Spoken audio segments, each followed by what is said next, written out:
Selamat pagi, berjumpa kembali bersama saya Sandro Jabrik. Wong ganteng sak donya mohon untuk tidak menyebutkan nama dan identitas dalam peromongan ini karena peromongan ini kita naikkan dalam konten YouTube. Gimana, Mbak?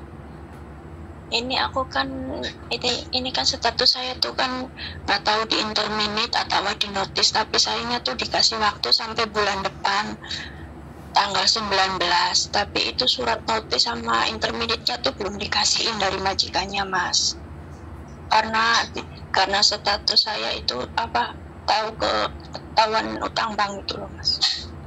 Oh, sampean ketahuan jadi pinjem bank terus tukang tagihnya ke rumah ngasih surat.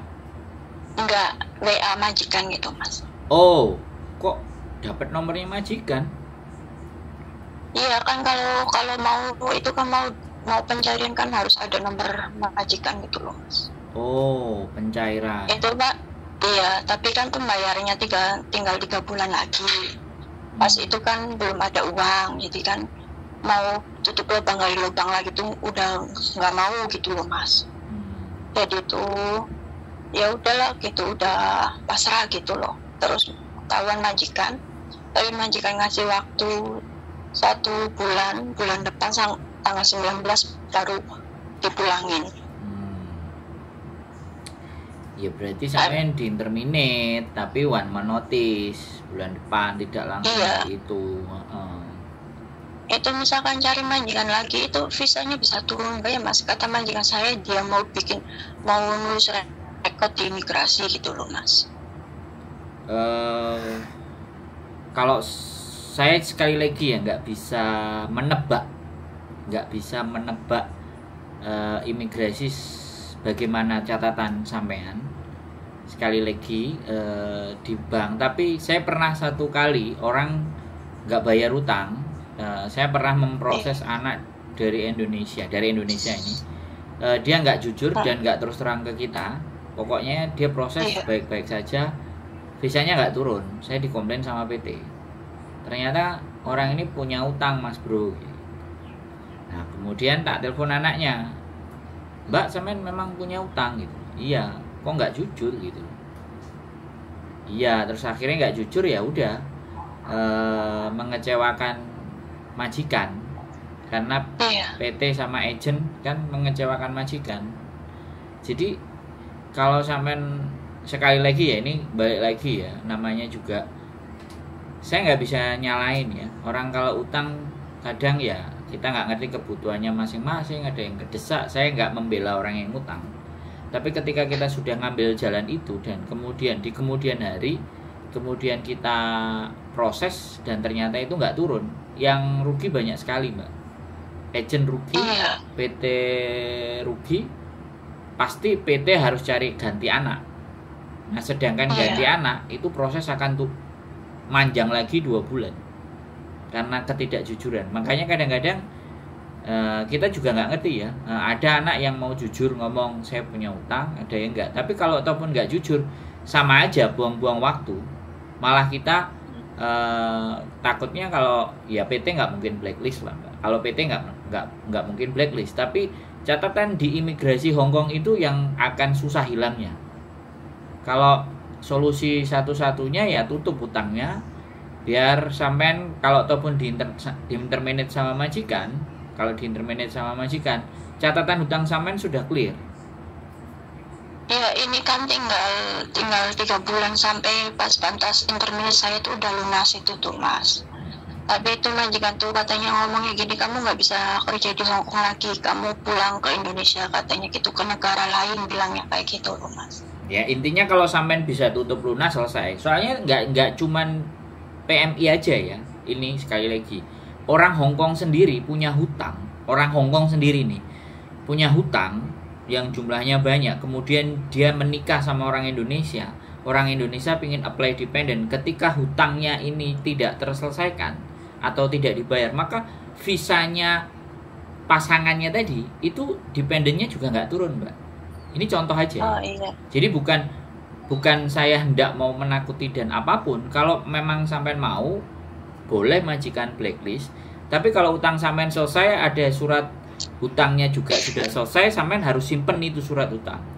Jadi kalau misalnya sampean diproses kemudian ada catatan hutang yang nggak selesai, surat lunas itu sampean kasih ke agent sama PT, agentnya akan kasih laporan ke imigrasi, di cross check lagi di imigrasi, oke, visa kemungkinan bisa turun. Jadi ini persoalannya bukan blacklist sampai nggak bisa, ini persoalannya adalah apa yang kita lakukan harus kita selesaikan. Sebenarnya di situ. Kalau ataupun sampai memang pulang Indonesia, ya aku nggak ngerti gimana caranya, entah jual mobil, entah jual apa.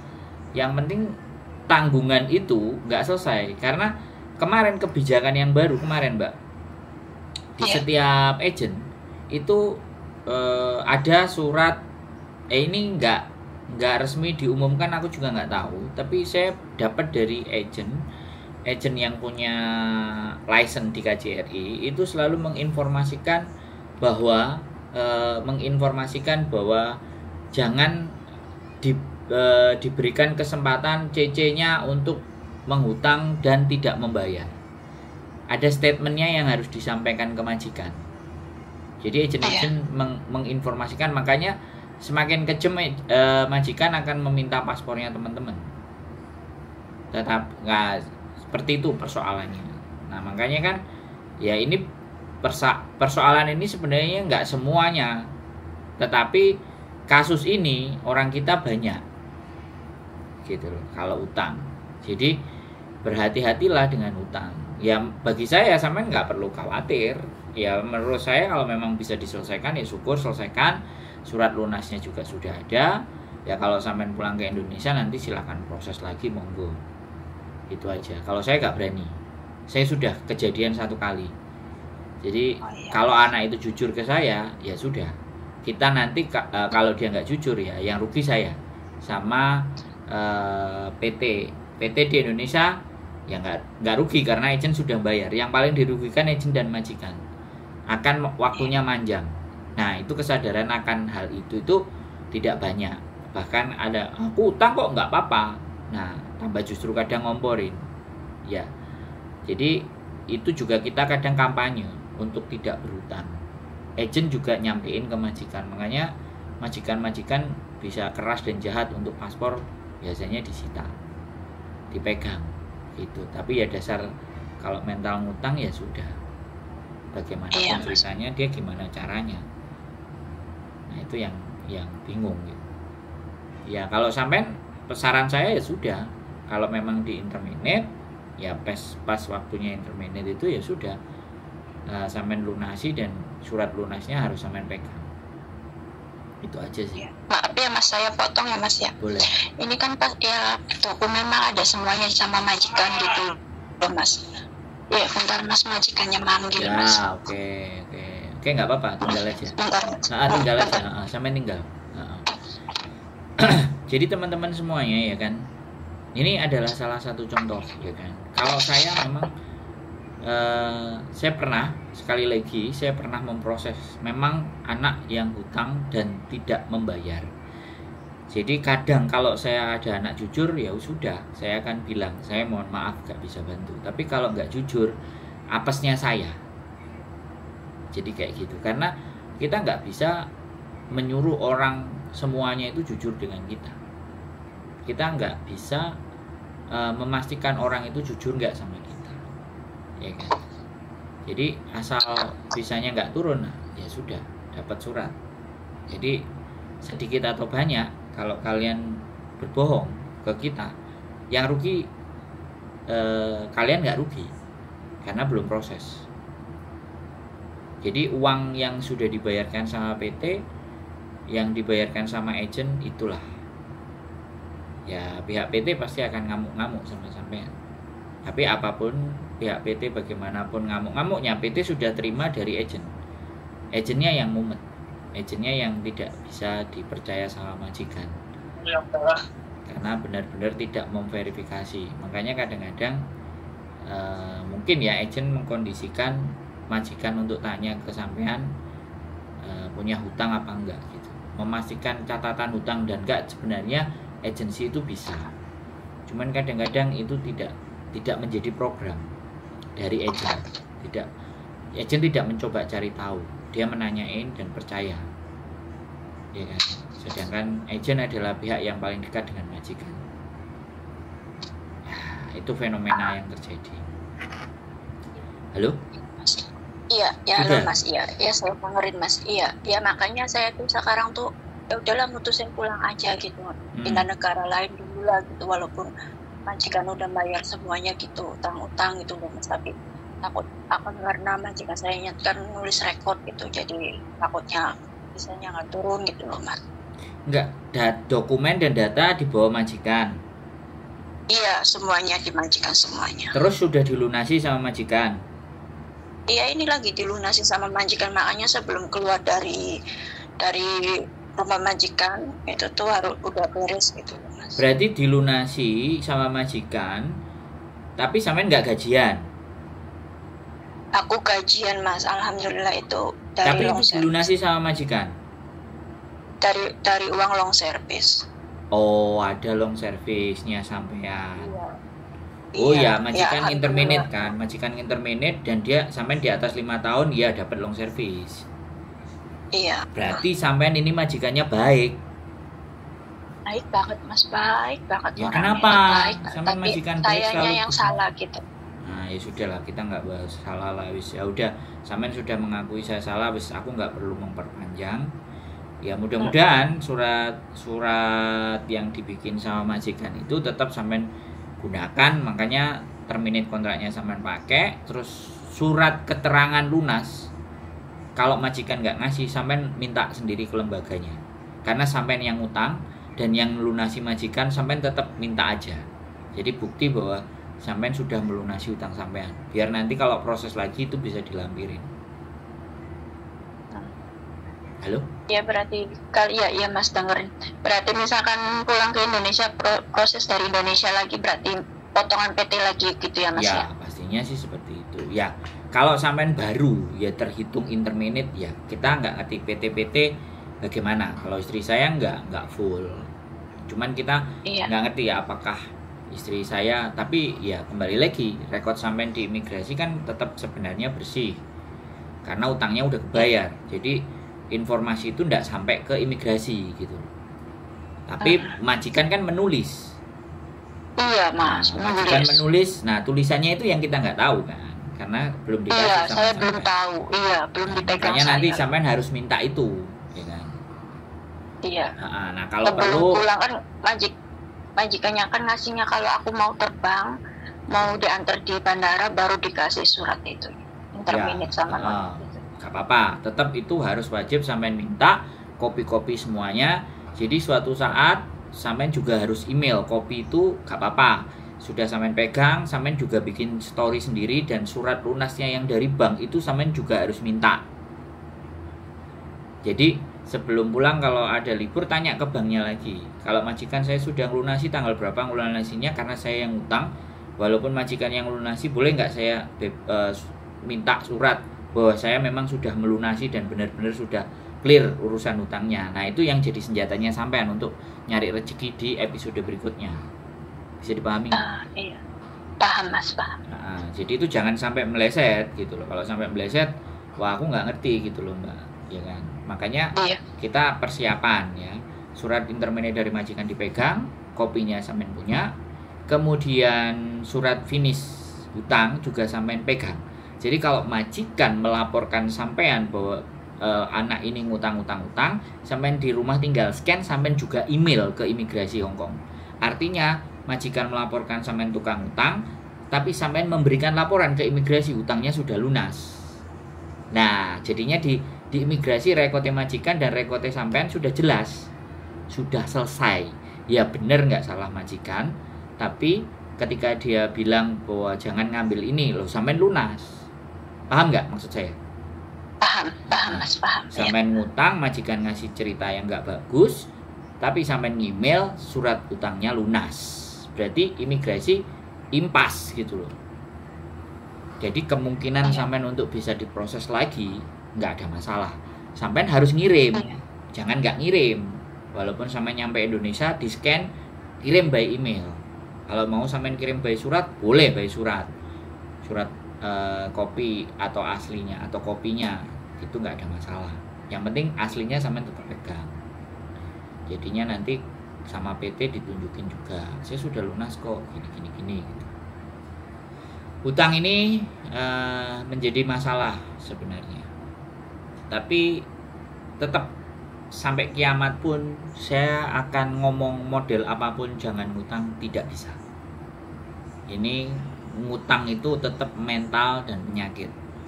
Jadi kampanye sampai apapun, bercerita apapun tentang apapun, namanya orang utang itu udah karakter, mindset. Jadi seperti itu ceritanya. Iya wis, sudah jelas kira-kira sampean? Ya, jelas. Nah. Ya mau tanya lagi satu lagi Mas Andro. Itu 2 boleh 3 Mem Yuli itu ada proses ke Singapura enggak ya Mas? PT-nya ada. Pokoknya sampean kalau mau proses nggak ada masalah. Mau ke Singapura, mau ke Taiwan, kita ada. Ada. Oh ya. Nanti kontak-kontak aja, nggak ada masalah. Oh ya. Iya ya udah Mas, karena akunya tuh di sininya masih bimbang gitu ya, masih di Hongkongnya gitu, karena kan kayak gini gitu, jadi tuh pengen pindah negara aja dulu lah gitu loh Mas, tapi rekod yang surat apa-apanya nanti disimpan semuanya gitu loh Mas. Ya pokoknya ada surat lunasnya itu penting, dan sampean ngirim ke imigrasi itu penting. Syukur-syukur sampean surat hutangnya sudah dapat, pokoknya surat intermediate dari majikan, dan sampean juga bikin surat sendiri. Kalau majikan bikin terus ditandatangani juga boleh. Terus sampean dikasih keterangan di belakangnya. Meskipun saya sudah ngutang dan diceritakan seperti majikan saya, ini bukti, saya lampirkan bukti bahwa hutang saya lunas. Gitu. Menurut saya nggak ada masalah. Nanti coba, siapa tahu istri saya terpesona sama sampean, ya kan? Akhirnya kesalahan sampean bisa termaafkan. Kita bisa bantu proses lagi, karena rekod yang sampean dapat long service ya, sekali lagi ada kan rilis letter terakhir, ada hitung-hitungan juga kan sampean dapat long service. Ada. Dan di majikan ini juga sampean sudah berapa kali kontrak kan, taruhlah seperti itu kan, itu juga mudah-mudahan itu bisa termaafkan. Jadi hutang itu mulai kapan sampean nyicil kan imigrasi bisa cross check. Jadi sebenarnya terdesaknya ini di kontrak keberapa? Apakah memang kontrak-kontrak sebelumnya juga sering melakukan dan lunas? Jadi biar timbangannya itu, ya sekali lagi saya nggak ngerti sih. Tapi kalau saya pernah dan saya juga dimarah-marah sama PT gara-gara saya tidak memverifikasi anak secara benar. Ya saya percaya aja Mbak, ya konten kreator, masa kita juga harus. Iya, saya juga nonton kontennya Mas Andro terus loh tiap hari. Jadi ngulik. Nah, kalau saya ada tapi orang jarang komen. Kalau saya orang utang, saya lihat ini halo, solusi. Maaf Mas, sinyalnya Mas. Halo, udah dengar saya ngomong? Iya. Sudah dengar saya ngomong? Iya, dengar Mas, dengar. Kalau saya lebih ke solusi, karena bahas kesalahan itu. Dengar Mas, dengar. Bahas kesalahan itu tidak ada habisnya, apalagi marah-marah atau maki-maki orang yang salah, nggak bisa. Itu bukan teknik saya. Teknik saya ya menyampaikan bahwa masih adakah kesempatan nggak bagi orang-orang yang, ya namanya juga masa lalu nggak perlu dipikirin, yang dipikirin kan ke depan. Udah kejadian seperti ini, solusinya bagaimana? Kan begitu, itu kalau saya. Iya. Ya nggak apa-apa, ya semuanya kembali ke rezekinya sampean. Gitu. Iya. Wes, ada lagi yang mau ditanyakan, kira-kira 2-3 pertanyaan tak jawab kalau saya bisa. Ya enggak, nanti saya kontakkan lagi. Udah cukup nanti ya. Nanya. Udah cukup jelas ya. Udah itu aja Mas. Makasih ya Mas Andro. Nanti saya tetap semangat ya. Kabarin Miss Yulinya. Oke, siap. Proses. Semangat. Iya Mas, makasih. Assalamualaikum, semangat. Assalamualaikum warahmatullahi wabarakatuh.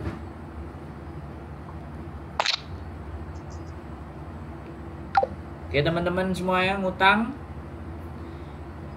dibayar sama majikan karena uang long service dipotong, gajian tetap, berarti ini majikannya yang baik. Kalau majikan baik, saya nggak berbicara mbaknya yang baik, tapi kita bisa ambil pelajaran ya buat teman-teman semuanya ya kan. Sekali lagi, hutang itu mindset ya, hutang itu mindset, dan kita nggak tahu alasan setiap individu menghutang kenapa. Ada yang mungkin benar-benar benar, ada yang nggak benar ya kan. Itu tidak bisa kita judgement. Yang jelas ketika bertanya dengan saya, menelpon dengan saya tidak bisa menyalahkan ya.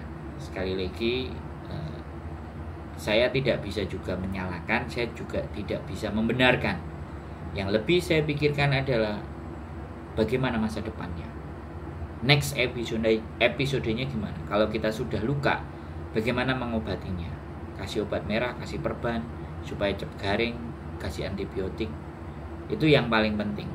Jadi bukan justru malah menambah lukanya dengan menyiram air garam. Nah, itu sesuatu yang tidak harus kita lakukan. Itu aja sih dari saya. Ambil pelajaran yang baik dan bijak. Bukan berarti kita melindungi orang yang salah. Sekali lagi, kita tidak pernah melindungi orang yang salah. Tetapi salah dan benar itu kalianlah yang menilai sendiri. Karena semua orang punya daya nalar dan cara berpikir masing-masing. Bagi saya, dalam hidup pernah kita melakukan kesalahan, bahkan banyak kesalahan kita yang ditutupi oleh Sang Maha Pencipta. Maka dari itulah jangan suka menyalah-nyalahkan orang, tapi bagaimana kita membawa mereka ke sesuatu yang kita anggap hal itu benar. Keep stay tune my YouTube channel and see you next video. Bye bye.